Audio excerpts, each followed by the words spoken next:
오늘 하나님 말씀은 빌립보서, 우리 성경 대탐험 빌립보서 1장부터 4장까지에 있는 말씀을 통해서 생각만 해도 감사하고 기쁜 교회. 뭐라고요? 생각만 해도 감사하고 기쁜 교회. 그러니까 빌립보서는 우리가 흔히 이야기할 때 에베소서, 골로새서, 빌레몬서와 함께 이 네 개의 책을 가리켜서 우리는 뭐라고 불러요?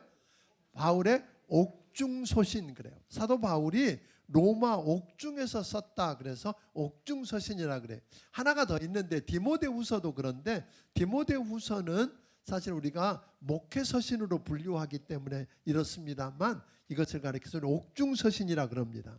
에베소서, 골로새서, 빌레몬서는 그 두기고라고 하는 사람을 통해서 요한계시록에 나오는 일곱 교회, 에베소 교회를 보셔서 그쪽에 있다면 그 밑에 그 빌레몬 이 세 개의 서신들은 일곱 교회의 아래 지역에 있는 교회들에게 보내졌다 그렇게 생각하고, 그런데 빌립보서는 그 세 개의 책과는 정반대 방향, 아시아와는 정반대 방향으로 마케도니아에 있는 지역에 에바브로디도라고 하는 사람을 통해서 우리 빌립보에 있는 성도들과 감독과 집사들에게 보낸 서신이다. 빌립보서는 처음 복음을 전한 이래로 특별히 사도 바울이 옥에 갇혔을 때 자기에게 많은 도움을 주었고 후원을 했던 빌립보 교회의 사랑과 후원에 대해서 감사와 사랑을 담아 보낸 굉장히 온화한 그런 편지가 될 것입니다. 뿐만 아니라 바울이 오랫동안 감옥에 갇혀 있었기 때문에 그런 바울을 돕기 위해서 빌립보 교회가 물질과 함께 뭘 보내냐면 에바브로디도를 보내요. 에바브로디도 편에 후원금을 보내고 그 후원금만 보낸 걸로 끝나는 게 아니라 에바브로디도를 통해서 그들을 뭐하도록 섬기게 했습니다. 섬기게 했는데 오늘 그렇게 섬기러 왔던 누가 에바브로디도가 너무 섬기다가 지쳐서 그랬는지 오는 길에 그랬는지 어떻든 병이 걸렸는데 중병이 걸렸어. 죽을 병이 걸렸다고 하는 이야기를 듣고 누가 걱정했을까요? 빌립보 교회가 걱정한다는 소리를 듣고 나중에 이제 하나님의 은혜로 이 에바브로디도가 고침을 받지만 그들이 염려를 하지 않도록 안심하게 하려고 감사 표시와 함께 에바브로디도 편에 이 편지를 보낸 것입니다. 뿐만 아니라 빌립보 교회 안에 있던 지도자들 간에 분쟁이 좀 있었어요. 분쟁이 있었던 문제를 서로 일치를 도모하도록 돕기 위해서, 또 빌립보 교회에 들어와서 거짓 가르침으로 교회를 혼란케 하는 자들로부터 교회와 성도를 보호하고 믿음 위에 굳게 세우기 위해서 기록한 책이 뭐다? 빌립보서다. 그렇게 이해를 하면 될 것입니다. 뿐만 아니라 계속되는 핍박 아래 놓여있던 빌립보 교회 성도들을 위로하고 권면해서 하나님의 백성답게 살아가게 하려고 기록한 책이 뭐예요?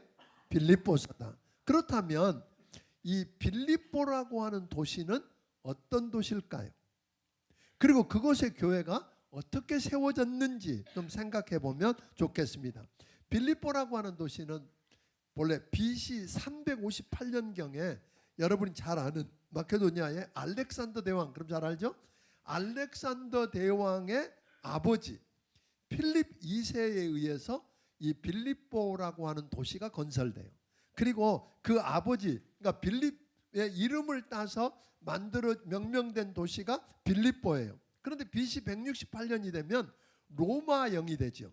로마가 지배하기 시작하는데 BC 42년에 이 빌립보에서 전쟁이 하나 일어나요. 줄리어스 시저, 여러분 많이 들어보셨을 거예요. 카이사르, 줄리어스 시저를 살해한 브루투스와 소위 카시우스라고 하는 사람과 옥타비아누스와 안토니우스 사이에 전쟁을 해서 옥타비아누스 군대가 승리를 하죠. 그리고 BC 31년이 되면 옥타비아누스와 소위 안토니우스가 악티움 해전에서 전쟁을 하는데 옥타비아누스가 승리를 하고 로마 제국에 우리 성경에도 자주 나오는 아구스도, 소위 아우구스투스라고 하는데 우리 성경에는 뭐예요? 아구스도라고 하는 말인데 그 황제가 되는데 그때 그 아구스도가 전쟁에 이긴 다음에 자기 휘하에 있던 군대와 소위 특히 제대한 로마 군인들을 그 빌립보에 머물게 하고 빌립보를 로마의 특별 식민지로 삼아요. 그리고 그곳에 사는 시민들에게 다 뭘 줬을까요? 로마 시민권을 부여해 줍니다. 그러니까 그들은 로마 시민이 누리는 동일한 특권을 부여받게 됩니다. 로마에 붙어 있지 않았으면서도. 그러니까 자연스럽게 빌립보 사람들은 로마 시민이 된 걸 어떻게 했을까요? 굉장히 자랑스럽게 했고 로마의 관습과 그 정신을 따르고 로마 법을 준수하는 것을 영광스럽게 생각했던 사람들입니다. 빌립보는 종교적으로 볼 때는 다른 헬라 도시들처럼 그 소위 말하면 자기들 운명에 대해서 불안을 느꼈어요. 그래서 우상 숭배가 많고 그 숙명을 알아보기 위해서 뭐를 많이 찾았을까요? 점쟁이를 많이 찾았어요. 이 점쟁이는 요즘만 찾는 게 아닌가 봐. 그때도 점쟁이를 많이 찾았습니다. 그러니까 굉장히 절망적인 그런 모습이었는데 마게도니아의 수도는 낮에 이야기했죠. 데살로니가라 그랬어요. 데살로니가였지만 빌립보는 로마에서 소위 아시아로 통하는, 그러니까 로마가 뭘 하려고 그랬냐면 폭동이 일어나거나 반란이 일어난 사람들을 제압하기 위해서 대로를, 모든 길은 로마로 통한다고 했던 것처럼 소위 대로를 만드는데 그 대로 이름을 비아 에그나티아라고 하는 그 대로를 만드는데 그게 어디로 통하느냐면 빌립보로 통했어요. 그러다 보니까 정치 군사적으로 전략적으로 굉장히 중요한 도시가 빌립보입니다. 이런 빌립보에 어떻게 복음이 들어와서 교회가 세워졌을까요? 그래서 이제 아까 이야기했던 뭐 로마 누구를 다 몰라도 돼요. 그건 괜히 아는 척 하느라고 이야기한 거지. 그거 몰라도 성경 이해하는데 아무 지장이 없는데, 근데 그걸 알면 조금 더 성경을 이해하는데 도움이 될 것 같아서 좀 소개한 거예요. 그런데 오늘 여기 보니까 사도행전 16장을 여러분들이 오늘 집에 가셔서 읽어보시면 빌립보 교회가 어떻게 세워졌는가를 이해할 수 있는데, 자 2차 세계 전도 여행 지도 하나 좀 펼쳐주시면 여기 보면 그 안디옥, 소위 수리아 안디옥에서 좀 화살표 거기 말고 이쪽 안디옥, 예, 수리아 안디옥에서 이 바울이 누구와 다투게 되죠? 마가 때문에 바나바와 다투고는 먼저 마가와 바나바가 떠난 다음에 바울은 그 안디옥에서 바울의 고향이었던 다소를 거쳐서 화살표가 다소를 거쳐서 그 다음에 그 더베와 소위 루스드라는 어떤 곳이냐면 바울이 거의 죽은 줄 알고 버려질 만큼 복음 전하다 고난을 당했는데 거기서 누굴 만나느냐면 늘 요즘 자주 나오는 소위 아들로 칭했던 누구? 디모데를 만나요. 그래서 디모데와 함께 합해서 이고니온을 거쳐서 비시디아 안디옥에 가게 돼요. 그러면 그 안디옥에서 이제 좀 헤매게 되지요. 소위 부르기아와 또 갈라디아 오른쪽에 갈라디아 땅을 거기까지는 안 가더라도 갈라디아 땅을 거쳐서 소위 무시아를 거쳐서 계속해서 어디로? 비두니아, 그 위에 빨간 색깔로 되어 있는, 아니 거기 말고 그 비두니아로 가서, 소위가 그러니까 바울의 관심은 이 아시아 쪽에 복음을 전하는 거였어요. 그런데 성령님이 계속해서 막으세요.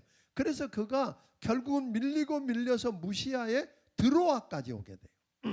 그 드로아에서 와서 있는데 누가 환상 중에 소위 마게도니아, 아시아와 가려고 하던 곳과 정반대 방향인 아시아가 아닌 유럽에 있는 마게도니아에 있는 사람이 와서 우리를 도와달라고 하는 이야기를 듣고 그가 소위 그 에게를 거쳐서 그는 어디로 가게 되느냐 하면 네아폴리라고 하는 곳에 도착을 하죠. 배를 타고. 네아폴리를 거쳐서 바로 마게도니아의 첫 성인 빌립보에 이르게 됩니다. 빌립보에 이르게 되어서 그곳에서 나 오늘 낮에 이야기한 것처럼 그곳에 뭐가 없었어요? 회당이 있는가 찾았는데 회당이 없어요. 회당이라고 하는 건 본래 유대인들이 몇 명 있어요? 10명이 있으면 회당을 세우게 되었는데 그 회당이 없으니까 회당을 찾아서 쉽게 복음을 전하는 데 없으니까 혹 기도처라도 있나 하고 찾아 나섰다가 강가에 모여있는 여인들을 발견하고 그들에게 복음을 전했는데 그중에 그 자주장사 소위 자주장사하는 루디아를 만납니다. 그 루디아가 복음을 듣고 구원받죠. 그리고는 자기 집에 모시고 자기 온 가족이 복음을 듣고 그리고 침례를 받고 그리고는 바울을 붙들기 시작하는 거예요. 나를 정말로 믿는 사람으로 여기거든 우리 집에 머물면서 복음 전해주세요. 그래서 생겨난 교회가 뭐예요? 빌립보 교회. 거기에다가 아까 점을 치던 소위 점을 쳐서 돈을 많이 벌어서 주인을 이롭게 하던 귀신 들린 여종을 따라다니면서 바울을 계속해서 하나님의 종이라고 지극히 높은 하나님의 종이라고 하고 다니니까 주 예수 이름으로 명하노니 귀신아 나가라 그랬더니 귀신이 뭐예요? 떠나가고 여자가 온전케 되었어요. 그러니까 이제 점을 못 치니까 그 주인이 선동을 해가지고 사람들을 일으켜서 뭐예요? 로마 사람들이 듣지도 못하고 행하지도 못할 이상한 걸 가르친다고 그래가지고 두들겨 팼어. 잔뜩 때리고는 어디로 집어넣었을까요? 감옥에다 집어넣었어. 감옥에다 집어넣었는데 빌립보 감옥에 넣었는데 오늘 그날 밤에 그 매를 맞은 그가 뭐하고 있었어요? 기도하고 찬송하더니 하나님이 그 기도와 찬송을 들으시고 천사를 보내서 그 옥터를 흔드신 거예요. 지진이 나게 하셨어요. 그래서 옥문이 열려지고 그리고 묶여있던 모든 쇠사슬이 다 풀어졌어요. 그러자 그 간수가 죄수를 잃어버리면 뭐 죽임당하는 건 뻔하니까 자결을 하려고 그러는데 바울이 막죠. 왜? 나 우리 여기 있다. 그래서 그럼 선생들아 우리가 어떻게 하면 좋겠느냐? 그때 유명한 이야기죠. 주 예수를 믿으라 그리하면 너와 내 집이 구원을 얻으리라. 그래서 간수가 구원받고 자기 집에 모시고 와서 치료해주고 온 가족이 또 복음을 듣고 구원받고 침례받고 이런 사람들로 이루어진 교회가 뭐예요? 빌립보 교회. 그러니까 빌립보 교회는 복음이 뭔지 알았고 복음의 능력을 경험한 사람들이에요. 그러니까 복음을 전하는 바울을 적극 후원했어요. 그러니까 복음을 전하는 바울을 적극적으로 후원하는 걸 보게 됩니다. 그러니까 바울은 사실은 빌립보 교회에 오랜 동안 머물지 않아요. 여러분들이 아는 게 이제 3차 전도 여행을 보면 지도 한번 보여주세요. 3차 전도 여행 가운데 보면 바울이 이번에도 어디를 들어가요? 그 드로아에서 네아폴리를 거쳐서 빌립보를 거쳐서 나중에 고린도로 내려가게 되는데 데살로니가를 거쳐서 그리고 다시 그곳에서 역으로 또 빌립보를 거쳐서 나오게 됩니다. 이렇게 하는 과정 짧은 만남은 있었어도 오래 머물지 않았었어요. 오래 머물지 않았는데 바울과 빌립보 교회는 아주 특별한 따뜻한 사랑의 관계가 유지됐다는 거예요. 참 사랑의 교제를 저들은 나누었습니다. 그러니까 바울이 빌립보 교회 성도들을 생각할 때 오늘 낮에도 이야기했지만 빌립보 교회 성도들만 생각하면 뭐 한다고 그러세요? 하나님께 감사하고 기도할 때마다 그 빌립보 교회 성도들의 이름을 빼놓고 지나갈 수가 없는 거예요. 기도할 때마다 이야기하고 또 바울이 그들을 향해서 4장 1절에 보니까 나의 사랑하고 사모하는 형제들 나의 기쁨이요 면류가 아닌 나의 사랑하는 형제들 이렇게 불렀단 말이에요. 바울은 빌립보 교회 성도들이 그리스도의 심장으로 얼마나 사모하는지 하나님이 내 증인이라고 할 정도로 저들을 사랑했고 또 빌립보 교회 성도들은 바울 일행의 물질적인 필요를 충당했어요. 바울이 다른 데 가서는 돈을 받지 않았는데 자비량이었는데 여기서는 빌립보 교회 성도들이 후원해 주는 걸 받았고 거기서만 빌립보에서만 받는 게 아니라 빌립보를 떠날 때도 저들이 그렇게 물질을 모아서 주었고 이 바울이 빌립보를 떠나서 데살로니가에서 사역할 때도 물질을 보내고 빌립보가 이 바울이 어디에 갔을 때도 로마 감옥에 왔을 때도 그의 필요를 채워주는 이런 일들을 했었다고 하는 거예요. 그러다가 보니까 여러분들이 바울이 감옥에 있다는 이야기를 듣고 저들이 그냥 보내지 않아요. 그 소위 빌립보 교회를 목회하고 있었던 에바브로디도에게 돈을 모아주면서 가지고 가서 전달할 뿐 아니라 가서 뭐 하라고요? 직접 섬기라고. 그랬는데 가서 그가 뭐 됐다고요? 병이 들었다는 거잖아요. 그래서 이제 걱정이 되고 있는 그런 상황입니다만 그렇게 편지를 전달하고 그를 섬겼던 그런 배경, 지금 제가 빌립보 교회에 가는 배경을 이렇게 설명했어요. 이해가 되시죠?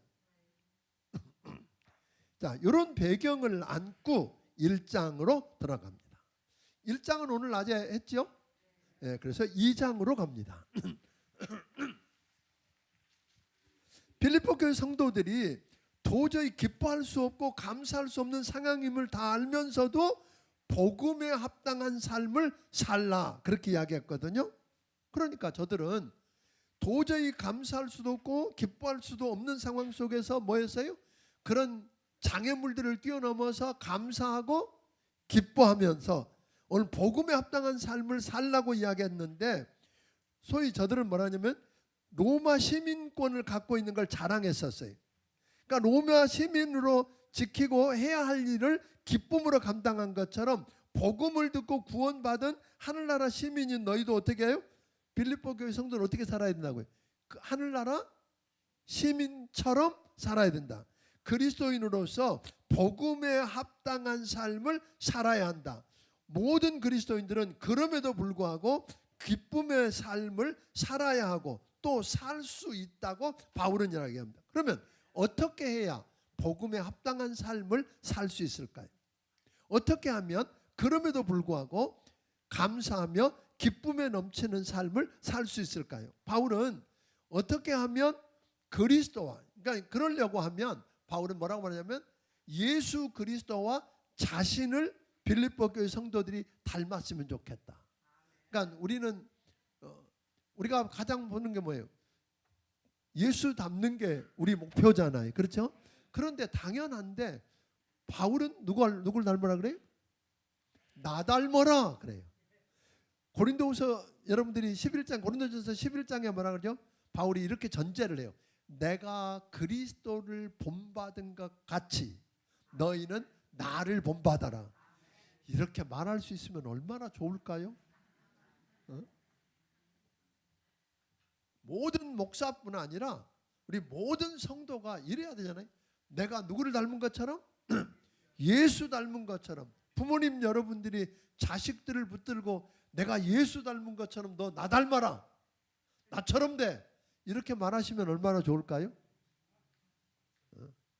근데 뭐라 그래?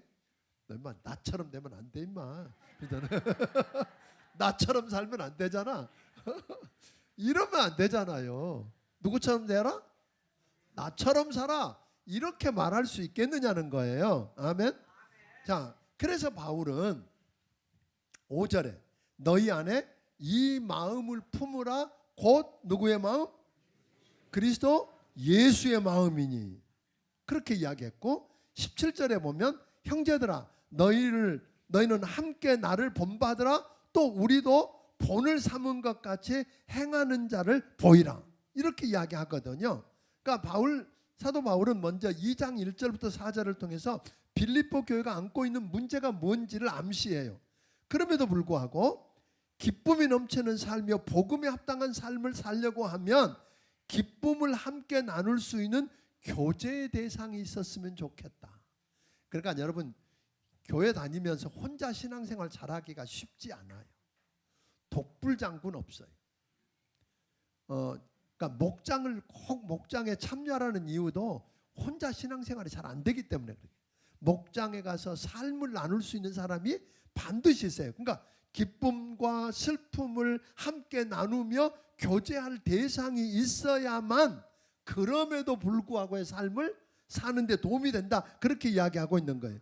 그러려면 동일한 사랑을 가져야 하고 같은 마음으로 같은 걸 생각하고 개인적인 이익이나 헛된 영광을 추구하지 않고 오직 겸손한 마음으로 각각 자기보다 다른 사람을 낮게 여겨야 된다고 말합니다. 그리고 자기 유익을 구하지 않고 다른 사람의 유익을 구해야 된다 하고 이야기합니다. 오늘 이것이 안 되니까 4장 2절에 보면 내가 유오디아를 권하고 순두개를 권하느니 주 안에서 같은 마음을 품어라. 유오디아와 순두개가 서로 교회의 여성 지도자였던 것 같아요. 그런데 두 사람이 더러 뭐예요? 주님을 열심히 섬기는 사람들인데 그럼에도 불구하고 두 사람 사이에 인간관계에 위기가 있었다는, 갈등이 있었다는 거죠. 그러니까 보통 교회 신앙에 열심히 안 섬기는 사람끼리 안 싸워. 열심히 섬기는 사람들끼리 뭐예요? 서로 갈등해. 주님을 열심히 섬긴다 그러는데 그 위기를 못 넘고 하더라 그런 거예요. 그래서 바울은 유오디아에게 주님의 마음을 품으십시오. 순두개에게도 당신도 주님의 마음을 품으세요 하고 이야기를 한 겁니다. 그러니까 다양한 차이에도 불구하고 예수님 때문에 사랑하고 예수님 때문에 용납하고 예수님 때문에 뭐하라는 거예요? 용서하라는 거예요. 왜? 주님이 나를 그렇게 해주셨으니까. 주님이 나를 그렇게 한 것처럼 하라는 거예요. 그러면 자연스럽게 주님을 닮아가게 되고 참 기쁨을 누릴 것이라고 이야기합니다.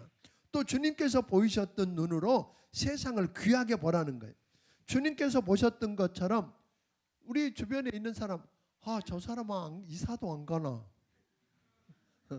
힘들고 버거운 사람이 있어. 그런 사람 보니까 누가 뭐라 그러세요? 예수님이 보셨던 눈으로 볼 수 있느냐는 거예요. 그들의 연약함에도 불구하고 그 안에 뭘 보세요? 주님이요, 베드로를 처음 부를 때 보니까 여러분 돌출 행동 잘하고 좌충우돌 잘하고 변덕이 심하던 베드로를 보고 너를 개바라 하리라. 바위덩어리, 반석. 근데 지금은 아니야. 근데 그 안에 그런 가능성이 요만큼 있어. 그러니까 바울은 나머지 아닌 부분이 아니라, 예수님은 나머지 아닌 부분이 아니라 가능성 있는 그 작은 부분을 보고 저 사람이 예수 만나고 훈련받고 변화되면 뭐한다? 반석이 될 거야. 그러니까 교육이라는 게 뭘까요? 교육은요, 다른 사람에게 있는 가능성을 보는 거예요. 그 가능성. 그러니까 우리 아이들 다 못해도 여러분 100% 못하지 않아. 10가지 못해도 한 가지 잘하는 게 있어요, 없어요? 있어. 그 가능성을 보아주고, 그러니까 옆에 사람, 여러분 아이 보기 싫은 사람, 힘든 사람, 그 사람이 100가지, 1000가지 다 잘못만 해요? 아무리 미워도 그런 사람은 없어. 그죠? 잘하는 게 있어요, 없어요? 있어. 그 가능성을 보신 것처럼 그걸 볼 수 있느냐는 거예요. 힘들게 하고 없으면 좋을 것 같은 그 이웃도 주님이 사랑하고 주님이 그를 위해서 십자가에 피 흘려 죽으실 만큼 가치가 있는 사람이에요. 예? 여러분들이 생각할 때 우습지만 주님은 그 한 사람만 있어도 십자가에 못 박혀 죽으실 수 있는 그런 소중한 사람이라는 거 기억하기를 바랍니다. 그러니까 주님이 나를 용납하고 용서하지 않으셨으면 오늘 내가 있어요, 없어요? 없지요. 벌써 있는 대로 갚으셨으면 벌써 저는 없어요. 그런 것처럼 우리도 그랬으면 좋겠어요. 그래서 예수님이 보여주신 본을 따라 그렇게 하라고 합니다. 예수님은 본래 누구셨어요? 하나님이셨어. 그런데 하나님과 동등됨을 취할 거로 여기지 아니하시고 자기를 비워서 종의 형체를 가지사 사람들과 같이 되셔서 자기를 낮추사 죽기까지 복종하셨어요. 결국 십자가에 죽으셨어요. 그랬더니 낮아지고 끝났나요? 아니에요. 하나님이 예수님을 지극히 높여서 모든 이름 위에 뛰어난 이름을 주사 하늘과 땅과 땅 아래에 있는 모든 자들로 모든 무릎을 예수 이름 앞에 꿇게 하시고 모든 입으로 예수 그리스도를 주라 시인하며 아버지 하나님께 영광을 돌리게 하셨어요. 아멘. 그러니까 주님처럼 뭐 하라는 거예요? 낮아질 수 있니? 그런 거예요. 응? 낮아질 수 있니? 그러면 누가 높이신다고요? 하나님이 높이시는데 내가 높아질라 그러면 주변에 그 꼴 보는 사람이 없어. 세상은 마치 뭐예요? 개 바구니 같아. 개. 이렇게 옆으로 기어가는 개들 바구니에 넣어놓으면 뚜껑이 필요 없대잖아요. 왜? 기어 올라가면 밑에 놈이 끌고 내리니까. 세상은 그래요. 개 바구니처럼 뚜껑이 필요 없어. 그런데 누가 높이면, 여러분이 낮아지면 누가 높이세요? 하나님이 높이시면 끌어내릴 자가 없다는 거예요. 아멘. 그러니까 예수 믿는 하나님의 자녀라면 주님이 보여주신 본을 따라가기를 주의 이름으로 축원합니다. 예수 믿고 의롭다함을 받은 우리는 죄의 형벌로부터 구원받았어요. 그러니까 구원받았다. 그러니까 구원받았는데 어떻게 죄죠? 죄의 형벌로부터는 구원받았지만 죄의 세력으로부터는 구원받지 못했어. 그래서 우리는 날마다 뭐예요? 죄의 세력과 싸워서 구원을 이뤄가는 게 뭐예요? 성화. 그 다음에 예수님이 재림하실 때, 다시 오실 때 우리는 주님처럼 되는 영화. 그러니까 구원, 그러면 뭐예요? 요 세 개를 다 합치는 거예요. 예수 믿고 구원받는 순간, 의롭다함을 받은 순간 죄의 형벌로부터 구원받았기 때문에 지옥 가지는 않을 거예요. 그 구원이라 그래요. 그런데 구원받았어도 여전히 죄의 세력으로부터 구원받지 못했기 때문에 죄를 여전히 범해. 그러니까 성령님의 도우심으로 말씀을 붙들고 우리는 날마다 죄와 싸워서 이겨야 돼. 그래서 조금씩 변화되어 가는 걸 성화. 그 다음에 우리 주님 다시 오실 때 우리는 예수님처럼 되는 영화. 그래서 우리 육체와 영이 아울러 완벽하게 뭐예요? 구원받는 것을 가리켜서 영화라. 그러니까 요 세 가지 단계를 모르면 두렵고 떨림으로 구원을 이루라. 말도 안 돼. 구원받았는데 무슨 구원을 이루래. 그 이해가 되죠? 그러니까 그 과정 속에서 하는 말씀이라는 걸 여러분이 이해하면 좋을 것 같습니다. 자, 그러니까 우리가 하나님의 말씀을 붙들고 성령을 의지하면서 하나님 앞에 살아가면 내 생각대로, 내 기분대로, 내 느낌대로 살지 않고 그리스도 앞에 복종하고 조건 없이 이웃을 섬기면서 기쁨을 누리며 살 수 있다는 거예요. 그래서 바울은 자신이 제물이 되어 순교를 당한다고 하더라도 빌립보 교인들을 위해서 기뻐했던 것처럼 그들에게 기뻐하라고 말합니다. 바울은 또 19절부터 30절에서 그렇게 이야기합니다. 그래, 예수님이나 바울 너는 특별한 사람이니까 그렇다고 하자. 내가 뭐 예수님이야? 내가 뭐 바울이야? 근데 내가 어떻게? 그래서 그렇지 못하도록 디모데와 에바브로디도를 이야기합니다. 그 사람들은 평범한 보통 사람이었는데 그들이 어떻게 했는지 말합니다. 그들은 하나님과 이웃을 기쁘게 섬기기 위해서 자신의 일을 불태워 섬기며 사는 삶 자체를 기쁨으로 여겼는데, 그 말은 다른 말로 말하면 사람이 다 자기 일만 구하고 예수 그리스도의 일을 구하지 않을 때 저들은 무엇보다도 예수 그리스도의 일을 먼저 구했대. 그러니까 여러분과 내가 그런 삶을 살려고 하면 먼저 자기 일보다 먼저 누구 일을 구해요? 예수 그리스도의 일을 구할 수 있는가? 예수님을 믿고 예수님을 따르는 여러분, 무엇보다도 오늘 자기 일에 앞서 그리스도 예수의 일을 먼저 구하기를 주의 이름으로 축원합니다.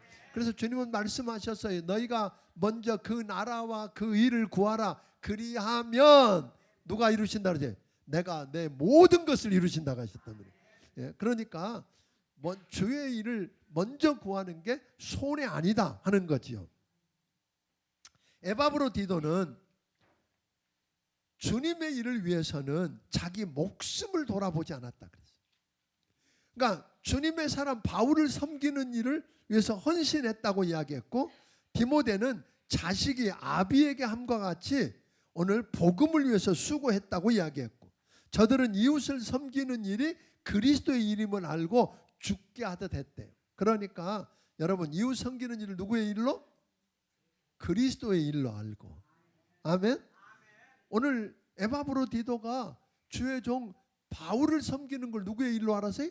주를 섬기는 일로 알았던 것처럼.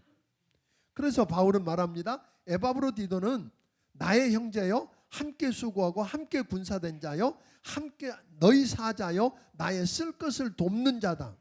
바울을 돕기 위해서 물질을 가지고 와서 섬기려 했던 그가 열심히 일하고 섬기다가 병들어 죽게 되니까 자기 걱정보다 누구 걱정을 했어요? 자기를 파송한 빌립보 교회를 더 걱정했어. 이게 하나님의 사람이 일이라는 거예요. 그러니까 나보다 다른 사람, 자기 걱정이 아니라 자기를 보낸 사람들이 염려할까 봐 더 염려했던 사람, 손해를 감수하며 섬김의 사역을 감당했던 저들 때문에 하나님의 역사가 이루어졌다.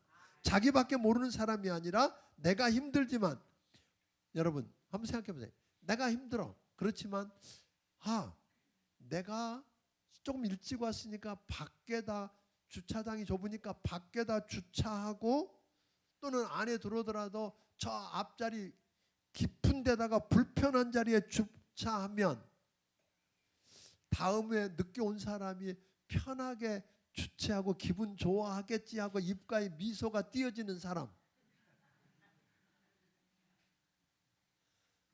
교회 와서도 뒤에 그냥 편한 자리에 앉고 싶은데 앞에 나오기 어려우니까 내가 맨 앞자리, 그것도 저 안쪽부터 구석에 닭이 앉으면서 늦게 온 사람이 허둥대면서 당황해하고 자리 찾지 않고 편하게 앉겠지 하면서 입가에 미소가 띄어지는 그 사람, 그게 주의 일이요. 그러니까 대단한 걸 주의 일이라고 생각하지 마세요. 아멘? 뭐 주차장 하나, 아니요. 저도 저기다 갔다가 딱 앞자리다 대면 좋겠지. 근데 저도 주일날 아침에 허둥지둥 오면서 주차장에 안 들어와요. 감동도 안 되죠? 진짜요, 안 들어와. 저 안 들어와요. 왜? 제 한 자리라도 누군가 아이를 데리고 오거나 늦게 허둥지둥 와서 주차할 자리가 있으면 얼마나 기분 좋겠어요. 그 입가에 띄울 미소를 생각하면서 밖에다 대고 뛰어옵니다. 아멘. 그게 뭐라고요? 주의 일. 그런 일들을 우리가 할 수 있느냐니, 이게 작은 일 아니라는 거예요. 주의 일이라는 거예요. 그러니까 여러분 앉아서 앞자리 앉고 저 안쪽부터 닭이 앉고, 여기 통로에 앉아서 절대로 안 비키는 사람이 있어. 자리 있는데 어떡하라고. 안 그러면 이렇게 하고 들어가래. 아니 어떻게 들어가 거기를. 죄송해요. 안내하는 사람들이 자기들 말 잘 안 듣는데, 근데 제가 했더니 제 말도 잘 안 듣더라고.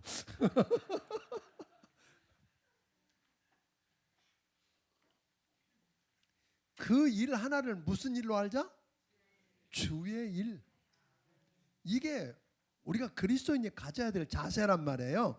그러니까 바울도 그런 거예요. 뭐라 그러냐면, 내 사정도 잘 알고 빌립보 교회 사정도 잘 아는 그에게 내가 디모데를 보내서 그들이 어떤 형편에 있는지 내가 어떤지 다 설명해주고 그렇게 하는 게 편했어. 그런데 그래서 디모데를 보내려고 다 준비했는데 나중에 보니까 누구를 보내는 게 더 나을 것 같아요? 에바브로 디도 때문에 빌립보 교인들이 걱정하니까 그들의 걱정을 덜기 위해서 디모데 보내는 걸 중단하고 누구를 먼저 보내요? 에바브로 디도 편에 편지를 들려서 보내는 거예요. 그러니까 이런 모습, 그들 내 입장이 아니라 저들 입장을 생각하고 계획한 걸 바꿔서 보낼 만한 마음, 이게 뭐예요?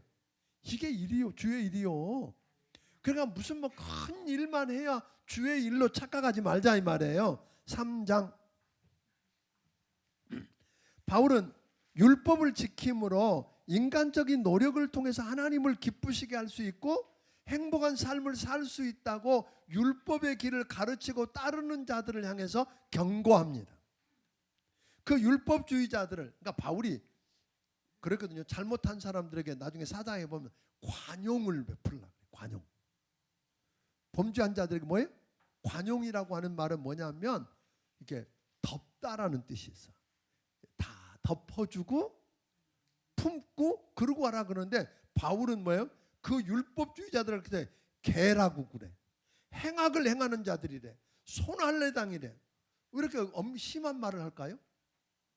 아니 다른 사람 잘못하면 그냥 용납하고 그렇게 가라 그래 놓고는 자기는 왜 그래요? 왜냐하면 이 율법주의자들은 자기도 망하고 다른 사람도 지옥 가게 만드니까. 이거는 생명에 관한 걸린 문제라 그냥 넘어갈 수가 없었다는 것 같아요. 자, 그들을 삼가라 그러면서 이야기합니다. 율법을 행하는 것으로 의롭다함을 얻을 수 있어요, 없어요? 없고 구원받을 수 없다. 복음으로 예수 믿고 구원받아 의롭다함을 얻으면 주 안에서 기뻐할 수 있고 안전을 보장받을 수 있다. 그러면서 자신의 과거 이력을 드러내요. 내가 본래 자랑했던 거 있다? 순수한 히브리인이었다. 나는 부모로부터 순수한 히브리인이었는데 이스라엘 족속이고 그 베냐민 지파다. 베냐민 지파라고 하는 게 본래 거기서 사울 왕이 나오잖아요. 그러니까 엘리트 의식이 굉장히 강했던 지파예요. 작지만. 그래서 나 베냐민 지파야 뿐만 아니라 나 8일 만에 할례 받았어. 그 말은 뭐예요? 중간에 유대인 된 거 아니야. 나는 본래부터 진짜 순수한 하나님의 약속받은 자녀야. 그런 그 과거에 자기가 타고난 순수한 조건들이 있고, 또 하나 이야기하기를 자기가 성취한 게 있대. 자기는 바리새인 중에 바리새인이래. 여러분, 바리새인 그러면 나쁜 의식을 갖고 있는데 아니에요. 바리새인처럼 제대로 말씀을 지키고 산다는 게 얼마나 어려운지. 말씀을 순수하게 지키고 살려고 했던 사람들이에요. 그리고 그걸 잘 지키기 위해서 교회를 핍박하고 율법에는 흠이 없었고, 그 중에서도 가말리엘 문화, 요즘으로 말하면 서울대학쯤 되는 그런 곳에서 그 문화생으로 공부해서 갖출 것 다 갖췄다. 그런데 그것 때문에 나 의롭다함 받지 못했다. 그렇게 이야기하는 거예요. 나 구원받은 거 아니야.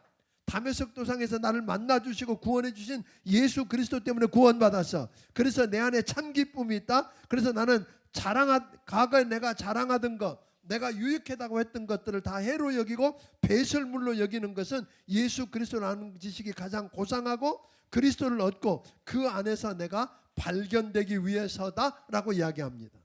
그러니까 바울은 율법주의 문제가, 여러분 또 하나 덧붙여서 이렇게 하는 거예요. 율법주의만 문제가 아니야.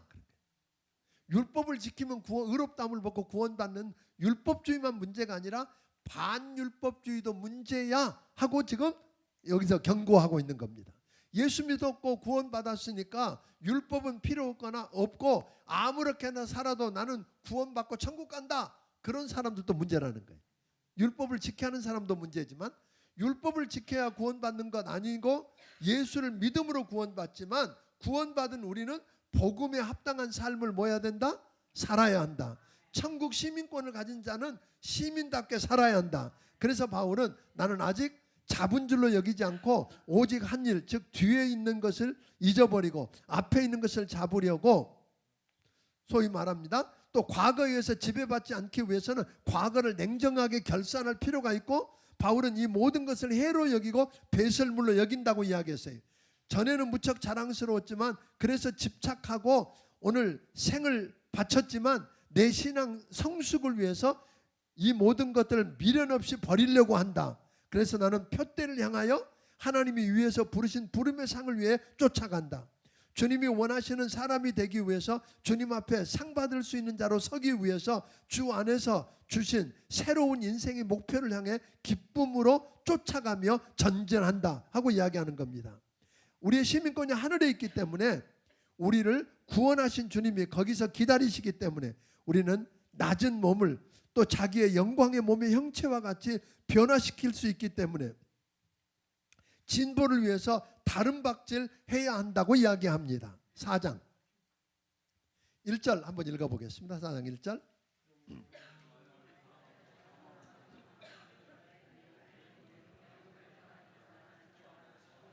아멘. 그러니까 바울은 빌립보 교회 성도들에게 나의 사랑하고 사모하는 형제들, 나의 기쁨이요 멸류관인 사랑하는 자들, 이렇게 부르거든요. 그런 자들이 뭐 하라고 하죠 지금? 그들을 향한 바울의 마음을 보면서 주 안에서 굳게 서라 하고 명령해요. 왜냐하면 항상 기뻐하는 삶을 살 수 있는 전제 조건, 감사를 잃지 않는 전제 조건이 주 안에서 뭐 하는 거다? 굳게 서는 거다.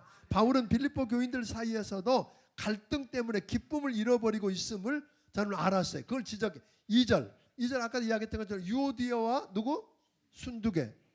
모르겠어요. 이게 여전도 회장하고 총무였는지 권사회장하고 총무였는지 나 잘 모르겠어. 하여튼 우리 교회 안에서 뭐예요?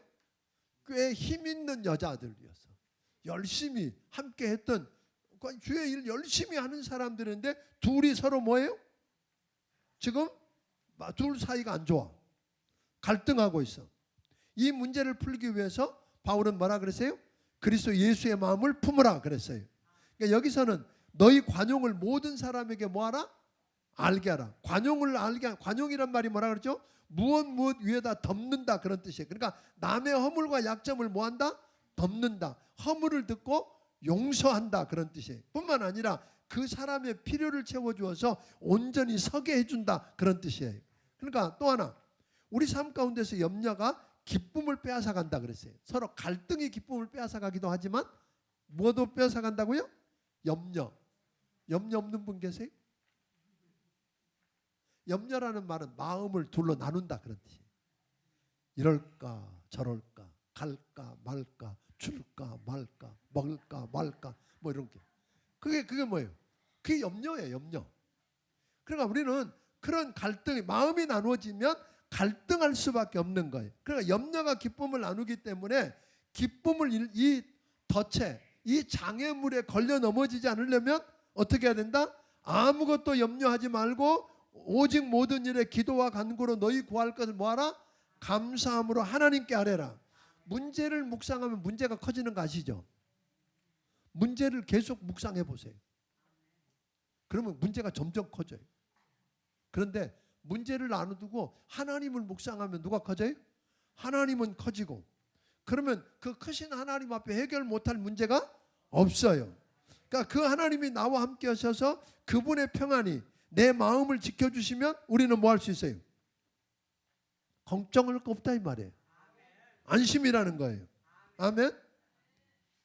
그러니까 참되고 경건하고 옳고 정결하고 사랑할 만하고 칭찬할 만한 이런 것들을 뭐하고 생각하고 그러니까 결국은 뭐라는 거예요? 긍정적인 것들을 좀 생각하면 좋겠어요. 부정적인 것 나쁜 것들을 생각이 우리를 지배하지 않도록 그러니까 더러운 말은 입에도 내지 말라 그랬죠. 입 밖에도 내지 말라 그랬잖아요. 그러니까 부정적인 것들은 생각하지 않아야 돼. 근데 그거 생각 안 하기 그러면 그거 생각하려는 거예요. 지금부터 코끼리 생각하면 절대로 안 돼요. 그런 거예요. 여러분 머릿속에 지금 뭐가 그러셨어요? 코끼리가 이만큼 있어 지금 하나. 생각 안 한다고 나 코끼리 생각 안 한다 그러면 그러니까 나쁜 거를 그렇게 이야기해서 자꾸 생각하지 말고 뭐예요? 긍정적인 거. 하나님의 약속을 붙잡고 기도하고 간구하며 감사함으로 하나님께 아뢰면 하나님의 평강이 하나님의 그 평강으로 여러분을 지켜주시겠다고 이야기하는 거예요. 바울은 그럼에도 불구하고 우리가 풍성한 기쁨을 누리는 삶을 살기 위해서 한평생 추구하며 배워야 할 삶의 방식이 있다고 이야기합니다. 그래서 바울은 그 삶을 자족하는 삶이라 그랬어요. 그러니까 참된 평안은 부요함에 뭐래? 많이 갖고 있는 데 있는 게 아니라 자족함에 있다 그랬어요. 있는 것으로 뭐예요? 족한 줄 아는 거예요. 그러니까 바울은 내가 궁핍함으로 말하는 게 아니라 어떤 형편이든지 내가 뭘 배웠다? 자족함은 그냥 주어지는 게 아니에요. 배워야 된다. 자족하는 거. 그 있는 것으로 뭐 한다? 족하는 법을 배우기를 주의 이름으로 축원합니다. 그러니까 그냥 재워주지 않는다 그랬어요? 배워야 된다 그랬어요. 비천에 처할 줄도 알고 풍부에 처할 줄도 알아. 모든 일에 배부르며 배고픔과 풍부와 궁핍의 일체의 비결을 내가 배웠다. 그렇게 이야기했거든요. 잠언 기자가 뭐라고 하나님 나로 너무 가난하게도 마옵소서. 왜? 가난해서 도둑질하고 하나님의 이름을 욕되게 할까 걱정이고 또 하나는 뭐예요? 너무 부하게도 마옵소서. 배가 불러서 하나님 모른다 할까 하옵니다. 근데 얼마를 주면 여러분 자족하겠어요? 예? 얼마 주시면 여러분은 만족하시겠어요? 옛날 세계 가장 부자였던 록펠러라고 하는 사람에게 와서 물어봐서 얼마나 더 있으면 만족하시겠습니까? 그랬더니 그분이 just a little more, 조금만 더 많이도 말고 조금 더 있으면 만족하겠다. 그게 사람이에요. 그러니까 여러분, 물질에 한계가 없어요. 바울은 그래서 뭐라 그랬어요? 나는 그런 거 내 기준은 소유에 있지 않다 그랬어요. 누구에게 있다? 예수님에게 있다. 주님 가지면 다 갖는다. 아멘. 그래서 바울은 내가 배부를 때 유혹에 빠져 하나님을 떠나거나 죄 짓지 않았다. 배고플 때 그것 때문에 비루해지지 않았다. 영원히 하나님만 의뢰하고 마음에 평안함과 기쁨이 있었다. 주님 붙들었더니 주님이 나를 지키시더라. 여러분, 주님 붙들면 그분이 채워주신다는 확신 있으세요? 얼마 더 있으면 만족한다고요? 어떤 사람은 나 1억만 있으면, 근데 그분 1억 줘보세요. 만족하시나? 40평 집 이사 가보세요. 안 만족해요. 그러니까 풍성하고 기쁨의 삶을 살기 위해서는 주고받는 내 일, 바울이 그랬거든요. 즉 나눔의 삶이 필요한 거예요. 그러니까 풍족하고 감사와 기쁨이 넘치려고 그러면 뭘 해야 된다고요? 나눌 줄 알아요. 나눌 줄. 빌립보 교회가 바울이 빌립보에서 사역할 때나 떠날 때나 데살로니가 사역할 때나 그 쓸 것을 나누었어요. 감옥에 있을 때도 그랬어요. 그런데 그 나누는 걸 바울은 이렇게 이야기하는 거예요. 그냥 바울한테 도와줬다고 하는 게 아니라 바울의 괴로움에 참여했대. 복음에 참여했대. 너희가 내게 준 물질이 하나님을 기쁘시게 하는 향기로운 제물이래. 그러니까 여러분과 내가 누구를 도와주는 거, 그 하찮은 몇 푼 도와주는 걸로 여긴 게 아니라 하나님께 드려지는 뭐예요? 하나님이 기뻐 받으시는 향기로운 제물로 여겨주시겠다는 거예요. 그러니까 바울에게는 믿음이 있어서, 그래서 그런데 그 모든 것을 나누고 헌신한 자들을 위해서 이렇게 기도하는 거예요. 19절 같이 읽어보겠습니다. 19절 한번 읽습니다. 시작.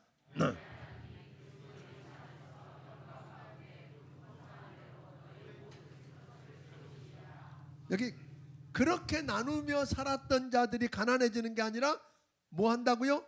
너희 모든 쓸 것을 채우시리라. 원하는 거 채워주신다고는 안 그러셨어. 내가 원하는 거 왜 안 주세요? 그러는데 원하는 거 채워주겠다고 약속은 안 하셨는데 뭘 주신다 그랬어요? 쓸 것은 반드시 주신다 그랬어요. 쓸 것은. 그리고 저들을 축복하는 축도로 마무리하는 거죠. 그러니까 바울은 그 편지를 끝내면서 저들에게 쭉 이야기하는데 오늘 아침에 이야기했던 것처럼 맨 마지막에 가이사의 집 사람들 그랬어요. 그러니까 바울이 감옥에 갇혔던 게 헛됐어요, 안 됐어요? 안 헛됐어. 그러니까 하나님의 주권을 믿으면 여러분, 하나님은 손해 안 보셔. 믿습니까? 하나님을 여러분들이 가끔가다 이런 분들을 봐서 하나님 나 실패하면 하나님도 손해 보는 거 아시죠? 그러더라고요. 하나님 손해 안 보셔. 거기다 넣어놓고 끝내지 않으셔. 왜냐하면 여러분이 예수 믿고 구원받으면 여러분은 누가 계세요? 성령님이 계셔. 그 말은 뭐냐면 너 구원받았으니까 이제 끝났다 그렇게 버려두지 않으세요. 성령님이 통해서 여러분 마지막까지 하나님이 약속한 시작하신 일을 끝낼 때까지 책임지시겠다는 거예요. 그러니까 여러분 걱정하지 마세요. 하나님은 모든 일을 합력해서 선을 이루게 하시는 분이 우리를 사랑하시는 전능하신 아버지입니다. 아멘. 예. 빌립보서는 이렇게 마치고요. 다음 주일은 골로새서를 마칩니다. 골로새서도 잘 못 들어본 골로새서. 그 골로새서도 이거 여러분 한 주일에 한 권씩 뛴다는 게 이게 대단한 거요. 아멘. 예. 내일부터 새벽에 다루는 거 들으시고 새벽기도 오시면 더 좋고 오셔서 함께 기도하고 못 들어도 듣고 그 책을 따라서 하시기를 부탁드리겠습니다. 기도합니다. 주님 앞에 건축 예물을 드린 손길이 있습니다. 하나님 아버지 고맙습니다. 오늘 빌립보서 성경대 탐험을 마무리하게 하신 것 감사합니다. 말씀이 우리 안에 살아 역사하게 하옵소서. 말씀이 흥왕하게 하옵소서. 말씀이 흥왕한 곳에 약속하신 부흥을 허락하여 주시옵소서. 귀한 손길이 하나님 아버지 앞에 건축을 위한 예물로 드렸습니다. 받아주시고 이 물질 쓰여지는 이 하나님의 집을 아름답게 지어져가는 한 물질이 되게 하시고 저들을 축복하여 주시옵소서. 이제는 우리 주 예수 그리스도의 크신 은혜와 하나님 아버지의 무한하신 사랑과 성령님의 감화 감동하시고 역사하시며 교통하심이 오늘 여기 머리 숙인 모든 심령들 위해 함께해 주시기를 예수님 이름으로 축원하옵나이다. 아멘.